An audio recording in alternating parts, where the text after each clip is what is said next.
Para saudara dan saudari yang Tuhan cintai, selamat pagi dan selamat bertemu lagi dalam renungan harian dari Paroki Santo Fransiskus Assisi APO, edisi hari Selasa, tanggal 11 Februari 2025.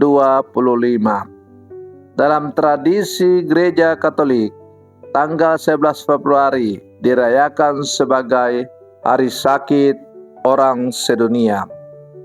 Mengawali hari yang baru ini, kita hendak mendengar dan merenungkan sabda Tuhan. Marilah sebelum kita mendengar dan merenungkan sabda Tuhan, kita berdoa. Dalam nama Bapa dan Putra dan Roh Kudus. Amin. Allah Bapa Maha Kuasa, dengan sabdamu Engkau menciptakan alam semesta. Perkenankanlah kami mengalami daya sabdamu. Pada kesempatan ini, kami berdoa secara khusus untuk semua orang sakit di mana saja mereka dirawat. Semoga hari orang sakit yang disediakan oleh gereja pada hari ini semakin menyadarkan orang-orang sakit bahwa gereja tidak pernah meninggalkan umatnya. Melalui gereja, Allah selalu hadir untuk menyapa umatnya yang sedang menderita. Maka curahkanlah rahmat kekuatan kepada semua orang sakit. Semoga mereka tetap setia dan tabah dalam menghadapi, menjalani sakit penyakit yang mereka derita. Terpujilah Engkau Bapa, Putra dan Roh Kudus, kini dan sepanjang segala masa. Amin. Para saudara dan saudari yang Tuhan cintai, sabda Tuhan yang hendak kita dengar dan kita renungkan untuk mengawali hari yang baru ini diambil dari Injil Markus pasal 7 ayat 1 sampai 13. Tuhan bersamamu. Inilah Injil suci menurut Markus. Pada suatu hari, serombongan orang Farisi dan beberapa ahli Taurat dari Yerusalem datang menemui Yesus. Mereka melihat beberapa murid Yesus makan dengan tangan najis, yaitu dengan tangan yang tidak dibasuh. Sebab orang-orang Farisi, seperti orang-orang Yahudi lainnya, tidak makan tanpa membasuh tangan lebih dulu, karena mereka berpegang pada adat istiadat nenek moyang. Dan kalau pulang dari pasar, mereka juga tidak makan kalau tidak lebih dahulu membersihkan dirinya. Banyak warisan lain lagi yang mereka pegang, umpamanya hal mencuci cawan, kendi, dan berkakas tembaga. Karena itu, orang-orang Farisi dan ahli-ahli Taurat itu bertanya kepada Yesus, "Mengapa murid-muridmu tidak mematuhi adat istiadat nenek moyang kita? Mengapa mereka makan dengan tangan najis?" Jawab Yesus kepada mereka, "Benarlah nubuat Yesaya tentang kamu, hai orang-orang munafik. Sebab ada tertulis, bangsa ini memuliakan aku dengan bibirnya, padahal hatinya jauh daripada aku. Percuma mereka beribadah kepadaku, sebab ajaran yang mereka ajarkan ialah perintah manusia. Perintah Allah kamu abaikan untuk berpegang pada adat istiadat manusia." Yesus berkata kepada mereka, "Sungguh pandai kamu mengesampingkan perintah Allah supaya kamu dapat memelihara adat istiadatmu sendiri. Karena Musa telah berkata, hormatilah ayah dan ibumu, dan siapa yang mengutuki ayahnya atau ibunya harus mati.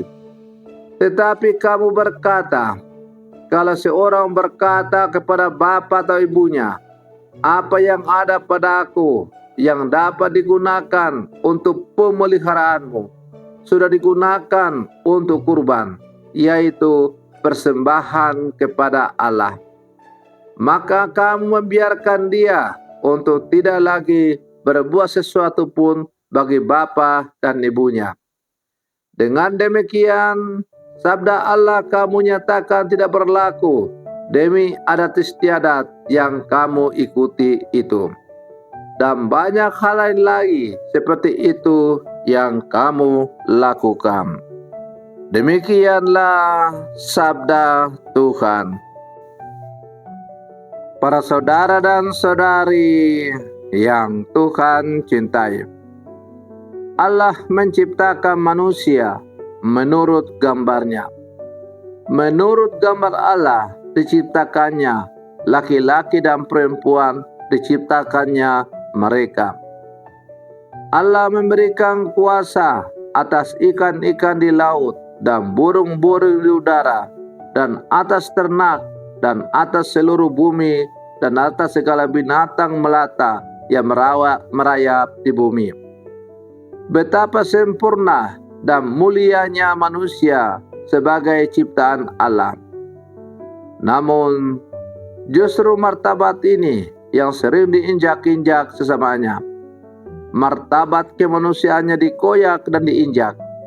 Orang sering mengatasnamakan hukum, bahkan hukum yang bersifat religius pun, untuk merampas martabat kemanusiaan itu.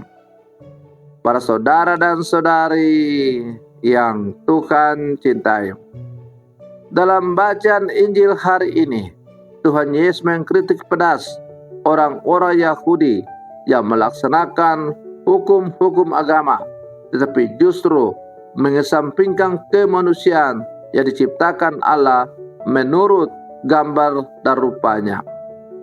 Bahkan ada orang berkata kepada orang tuanya, apa yang ada padaku yang bisa untuk pemeliharaanmu sudah habis digunakan untuk kurban. Aturan dan hukum harusnya justru untuk melindungi martabat kemanusiaan, bukan justru untuk merampas dan menginjaknya. Para saudara dan saudari yang Tuhan cintai, ya, hukum ada untuk manusia dan bukan manusia untuk hukum. Dengan demikian, hukum hanyalah merupakan sarana untuk semakin membuat manusia bersatu dengan Allah sebagai tujuan hukum tertinggi, yaitu mengantar setiap orang untuk semakin bersatu dan mengenal Allah sebagai sumber dari segala sumber hukum itu sendiri, atau merupakan hukum tertinggi dengan hukum kasih-Nya. Para saudara dan saudari yang Tuhan cintai, karena itu pada hari orang sakit sedunia ini yang ditetapkan oleh gereja, kita juga berdoa secara khusus kepada orang-orang sakit di mana saja mereka dirawat, baik orang-orang sakit yang ada di rumah-rumah maupun yang ada di rumah-rumah sakit, baik orang yang sakit karena usia atau karena menderita memang sebuah penyakit.